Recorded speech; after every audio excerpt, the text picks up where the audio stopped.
सबों को जय मसीह की। और जितने लोग आज परमेश्वर के वचन को सुनना चाहते हैं वे लोग अपने आप को तैयार करें ताकि आप लोग परमेश्वर के वचन को सुन पाएं। क्योंकि मेरे प्रियो, परमेश्वर का वचन बहुत ही महत्वपूर्ण है और परमेश्वर हर एक लोगों को अपने वचन के द्वारा आत्मा में जीवित करता है। आज हम फिर से परमेश्वर के वचन को सीखेंगे कि परमेश्वर का वचन कितना महत्वपूर्ण है। आज का जो विषय है परमेश्वर का भय मानना। और जो लोग परमेश्वर का भय नहीं मानते वे लोग वास्तव में संसारिक हैं और वे लोग आत्मा में मरे हुए हैं। इसलिए मेरे प्रियो, आप लोगों को परमेश्वर का भय मानना चाहिए। और कल हम सरल शब्दों में परमेश्वर के भय के बारे में सीखे थे कि जो व्यक्ति परमेश्वर का भय मानता है वो व्यक्ति वास्तव में बुराई से बैर रखता है। मेरे प्रियो, सच में जो व्यक्ति परमेश्वर का भय मानता है वो बुराई से बैर रखता है। परमेश्वर का भय घमंड और ठिठाई और बुरे व्यवहार और हट्टी शब्दों से घृणा करना है। यानी हम एक ही बात में हट नहीं कर सकते, एक ही बात में हम दूसरों को ठोकर नहीं पहुंचा सकते। यानी हमारा व्यवहार यीशु मसीह के जैसा होना चाहिए। जिस प्रकार यीशु मसीह का व्यवहार है ठीक उसी प्रकार हमारा व्यवहार होना चाहिए। क्या आज आपका व्यवहार प्रभु यीशु मसीह के समान है? जिस प्रकार यीशु मसीह आज से 2000 साल पहले इस दुनिया में था ठीक उसी प्रकार क्या आज आपका व्यवहार है? मेरे प्रियो, अगर आज आपका व्यवहार प्रभु यीशु मसीह के जैसा नहीं है, आपका उठना बैठना चलना फिरना प्रभु यीशु मसीह के जैसा नहीं है, तो आप परमेश्वर से भय नहीं रखते। क्योंकि वास्तव में जो व्यक्ति परमेश्वर का भय रखता है वो व्यक्ति अपने व्यवहार को प्रभु यीशु मसीह के व्यवहार के समान बनाता है।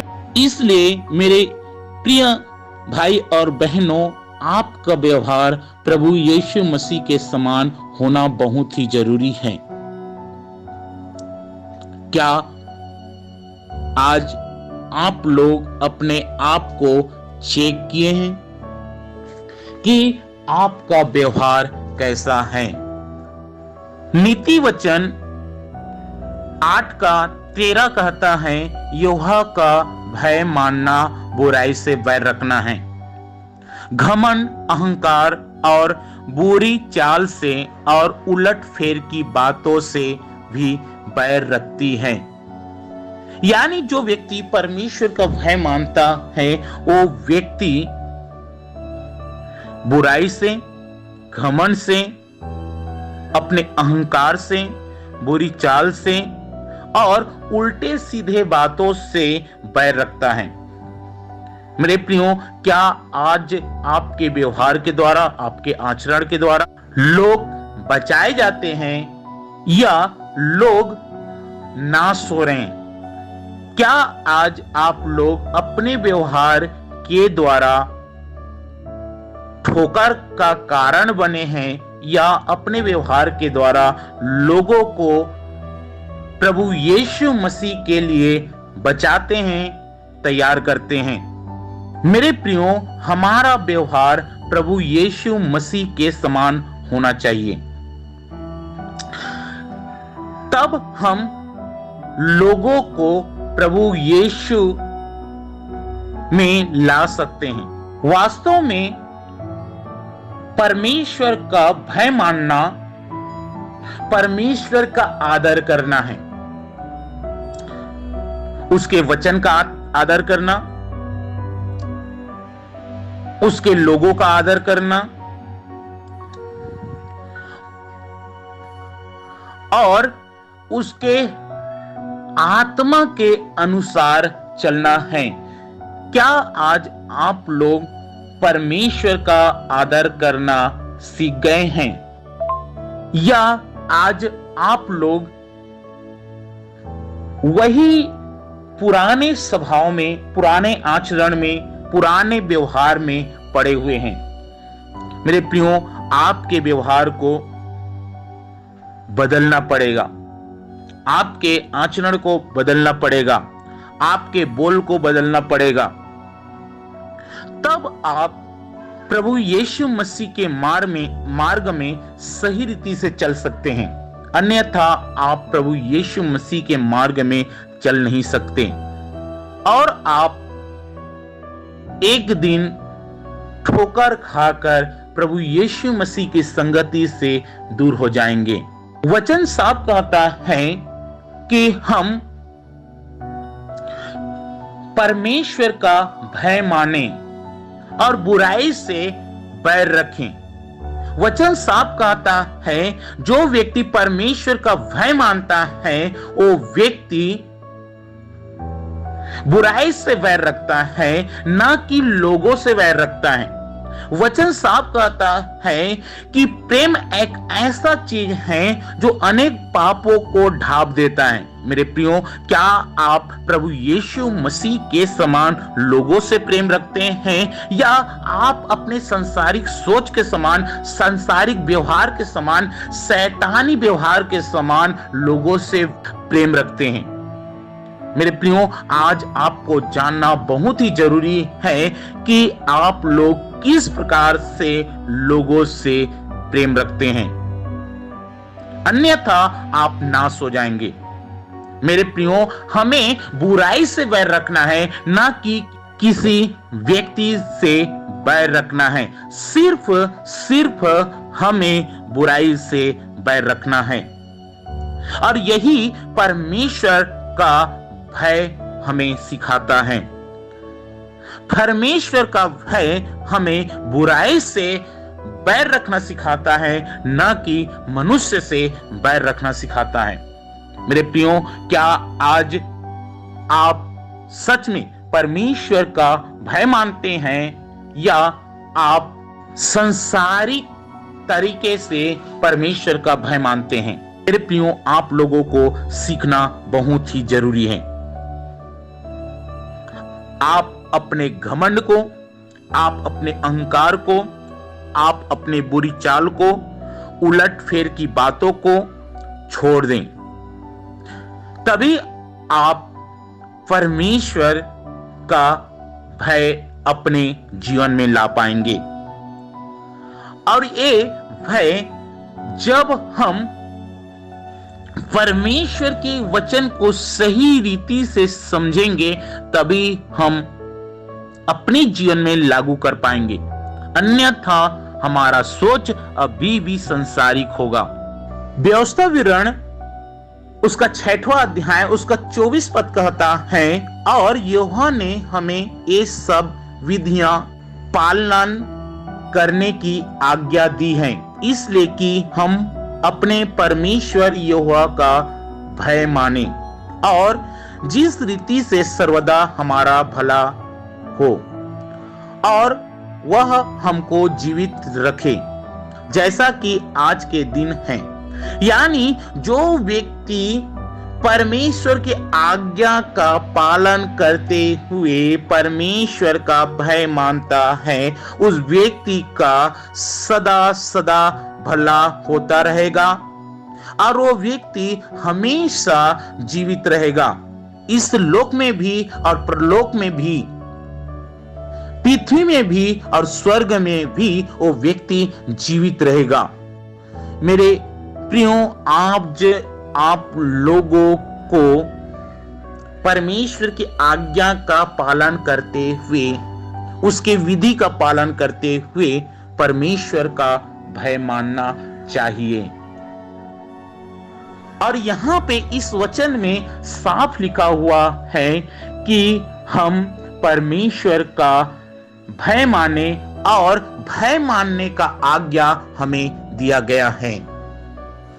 इसलिए आज हम परमेश्वर का भय मानना सीख जाएं। आज सच में कोई व्यक्ति भी सही रीति से परमेश्वर का भय नहीं मानता। क्यों परमेश्वर का भय नहीं मानता? क्योंकि वो व्यक्ति परमेश्वर को ही नहीं जानता। जो व्यक्ति परमेश्वर को जानता है, उसकी आज्ञाओं को जानता है, उसके व्यवहार को जानता है, उसके स्वभाव को जानता है, उसके आचरण को जानता है, वो व्यक्ति सच में प्रभु यीशु मसीह का भय मानेगा। इसलिए मेरे प्रियो, आज हमें बड़े ईमानदारी से परमेश्वर का भय मानना है, और परमेश्वर का पवित्र शास्त्र यानी बाइबल हमें भय मानने की आज्ञा दी है। व्यवस्था विवरण उसका 6वां अध्याय उसका 24वें पद में। अगर हम व्यवस्था विवरण और उसका 10 अध्याय और उसके 12वें पद को हम पढ़ते हैं तो वहां पे लिखा हुआ है, और अब हे इस्राएल, यहोवा तेरा परमेश्वर तुझसे इसके सिवा और क्या चाहता है कि तू यहोवा अपने परमेश्वर का भय माने और उसके सारे मार्गों पर चले, उससे प्रेम रखे और अपने पूरे हृदय और अपने सारे प्राण से उसकी सेवा करे। यानी मेरे प्रियो, परमेश्वर हमें भय मानने की आज्ञा दी है और ऐसा करने के लिए कहता है, और क्या चाहता है कि हम बड़े ईमानदारी के साथ परमेश्वर का भय माने और उसके सारे मार्गों में, एक मार्ग में नहीं मेरे प्रियो, परंतु हमें उसके सारे मार्गों में चलने की आवश्यकता है। और जो व्यक्ति सच में परमेश्वर के मार्ग में चलता है, वो व्यक्ति उससे प्रेम रखता है। हो सकता है आप परमेश्वर के एक मार्ग में चलते होंगे, 2 मार्ग में चलते होंगे, 3 मार्ग में चलते होंगे, 1 वचन का पालन करते होंगे, 2 वचन का पालन करते होंगे, 3 वचन का पालन करते होंगे, परंतु यहां पे साफ लिखा हुआ है कि उसके सारे मार्गों पर चले और उससे प्रेम रखें। मेरे प्रियो, साफ वचन कहता है कि प्रेम अनेक पापों को ढांपता है। अगर सच में आप बड़ी ईमानदारी के साथ में परमेश्वर का वचन में चलते हैं तो आप लोगों को बचाने के लिए कार्य करेंगे। ऐसा ना हो कि जिस प्रकार परमेश्वर ने मिस्र के राजा फिरौन के मन को कठोर कर दिया, ठीक उसी प्रकार हमारा मन कठोर हो जाए। क्योंकि परमेश्वर को मालूम था कि फिरौन सुधरने वाला नहीं है, उसका चाल सुधरने वाला नहीं है, उसका व्यवहार सुधरने वाला नहीं है, उसका आचरण सुधरने वाला नहीं है। इसीलिए बार बार परमेश्वर के वचन में लिखा हुआ है कि उसका मन जो है कठोर हो जाता था। क्यों ऐसा होता था? क्योंकि वो व्यक्ति फिरौन राजा जो था वो सुधरने वाला नहीं था, उसके व्यवहार, उसका आचरण सुधरने वाला नहीं था। इसीलिए परमेश्वर उसके मन को बार बार क्या कर देता था? कठोर कर देता था। मेरे प्रियो, कहीं ऐसा ना हो कि हम अगर अपने बुरे व्यवहार से ना निकलें, बाहर ना आए, तो परमेश्वर भी हमारे मन को बार बार कठोर कर देगा। एक बात आप लोगों को मैं बताना चाहता हूं और आप लोग ध्यानपूर्वक सुन लें। एक विश्वासी जब परमेश्वर के सामने जाता है और उससे प्रार्थना करता है, आंसू बहा बहा के प्रार्थना करता है और कहता है कि प्रभु, मैंने इस व्यक्ति के विरोध में पाप किया है, गलती किया है,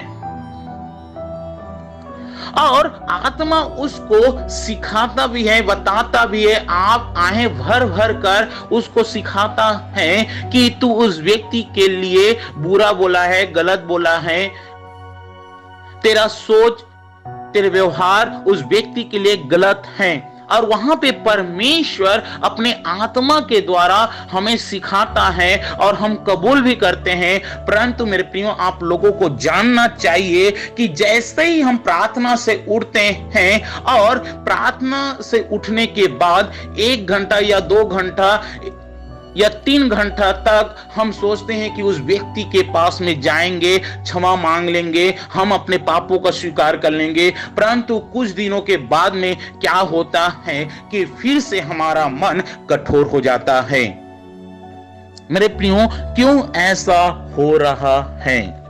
आप लोगों को जानना बहुत ही जरूरी है, क्योंकि हम अपने पूरे आचरण को, गलत आचरण को हम सुधार नहीं सकते। अब परमेश्वर को मालूम है कि ये व्यक्ति सुधरने वाला नहीं है, ये व्यक्ति सुधरने वाला नहीं है, इसलिए हो सकता है परमेश्वर आपके मन को कठोर कर दे और कर देगा। इसलिए मेरे प्रियो, आज आप लोगों को चाहिए कि आज आप लोग परमेश्वर के भय को अपने अंदर लें। हर एक संसारिक चीजों से, संसारिक आदतों से, संसारिक व्यवहारों से आपको अलग होने की जरूरत है। आपको अलग होने की जरूरत है। हमें परमेश्वर का भय मानना सीखना चाहिए। जैसे व्यवस्था विवरण उसका 14 अध्याय और उसका 23 पद में यहां पे लिखा हुआ है, और जिस स्थान को यहोवा तेरा परमेश्वर अपने नाम का निवास ठहराने के लिए चुन ले, उसमें अपने अन्न और नए दाखमधु और टटके तेल का दशमांश और अपने गाय बैलों और भेड़ बकरियों के पहलौठों यहोवा अपने परमेश्वर के सामने खाया करना, जिससे तुम उसका भय मानना नित्य सीख जाएं।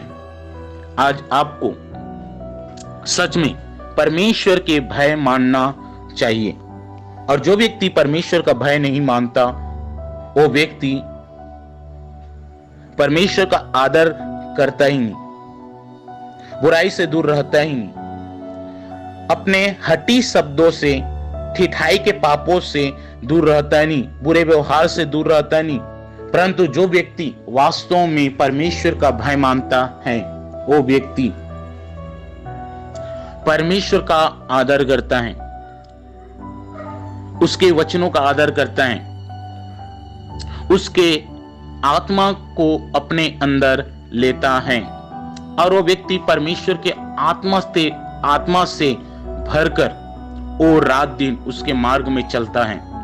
मेरे प्रियो, क्या आज आप परमेश्वर का भय मानते हैं? आपको परमेश्वर का भय मानना सीखना चाहिए।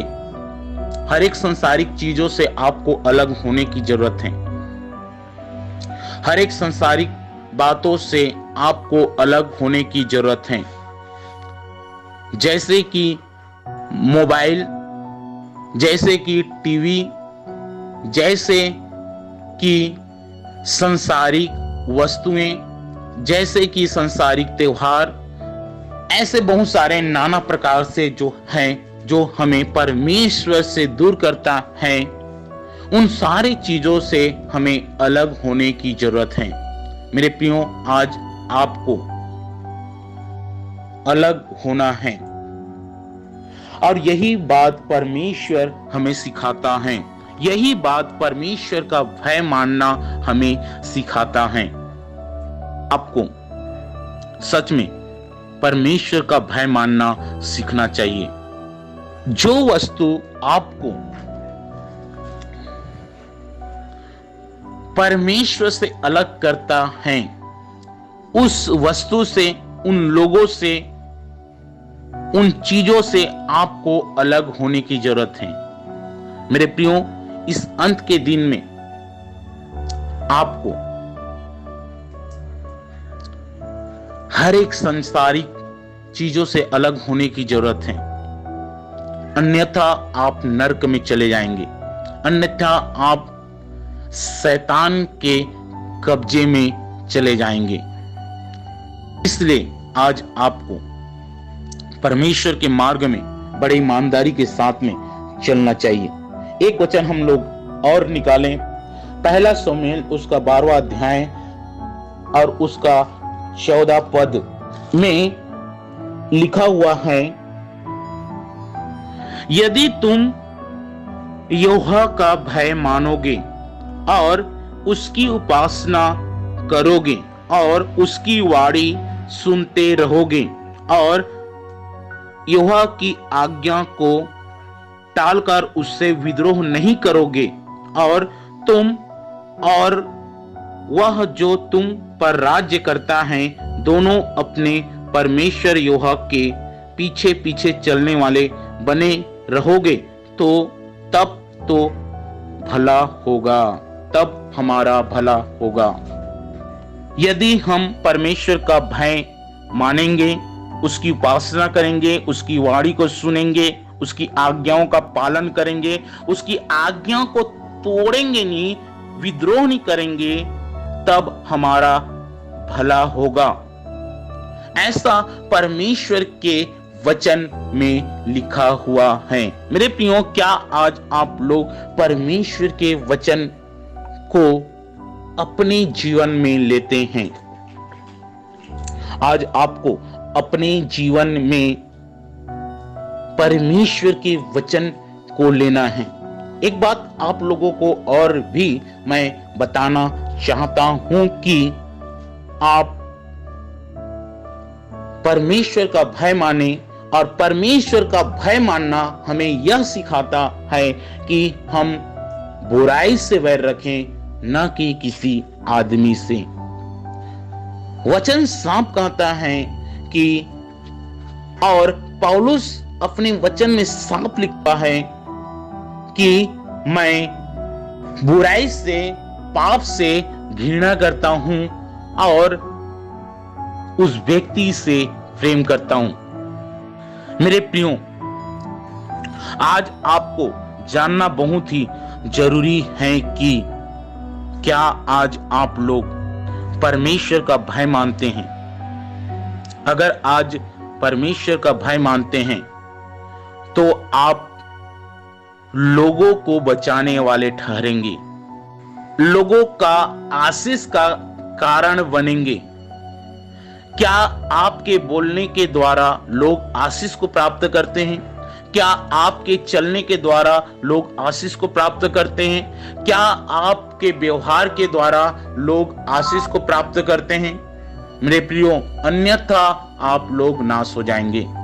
हमें आशीष का कारण बनना है, न कि ठोकर का कारण बनना है, क्योंकि परमेश्वर ने हमें आशीष देने के लिए बुलाया है, न कि किसी व्यक्ति को ठोकर खिलाने के लिए बुलाया है। मेरे प्रियो, आज हमें इन बातों को सीखें और यहाँ पे हम लोग भय के बारे में कुछ बातों को सीखे हैं। परमेश्वर का आज्ञा अनमोल है और भय मानने की आज्ञा हमें दी गई है। परमेश्वर ऐसा करने के लिए हमें बोलता है। परमेश्वर का भय मानना हमें सीखना चाहिए। परमेश्वर का भय मानना एक अच्छी बात है। आज आपको निर्णय लेना है कि आप परमेश्वर का भय मानेंगे। और जो व्यक्ति परमेश्वर का भय मानता है, वो व्यक्ति हर एक गलत चीजों से, हर एक गलत संगति से, हर एक गलत लोगों से दूर रहता है। मेरे प्रियो, परमेश्वर का भय, ध्यान से सुने, परमेश्वर का भय हमें हर एक संसारिक चीजों से अलग करता है, सांसारिक वस्तुओं से अलग करता है। यही तो है भय, न कि हम दूसरों को ठोकर का कारण बने और हमारे द्वारा लोग नाश हो। आज आपको प्रभु में आगे बढ़ना है। मेरे प्रियो, हम यहाँ पे कुछ बातों को, कुछ वचनों को यहाँ पे सीखे हैं। कुछ लोग इस वक्त परमेश्वर के वचन को सुन रहे हैं और वे लोग समझ भी रहे हैं। वे लोग परमेश्वर के आशीष को प्राप्त कर रहे हैं, परंतु बहुत सारे लोग ऐसे भी हैं जो लोग इन आशीषों को खो बैठे। मेरे प्रियो, आज आपको आशीष को प्राप्त करना है।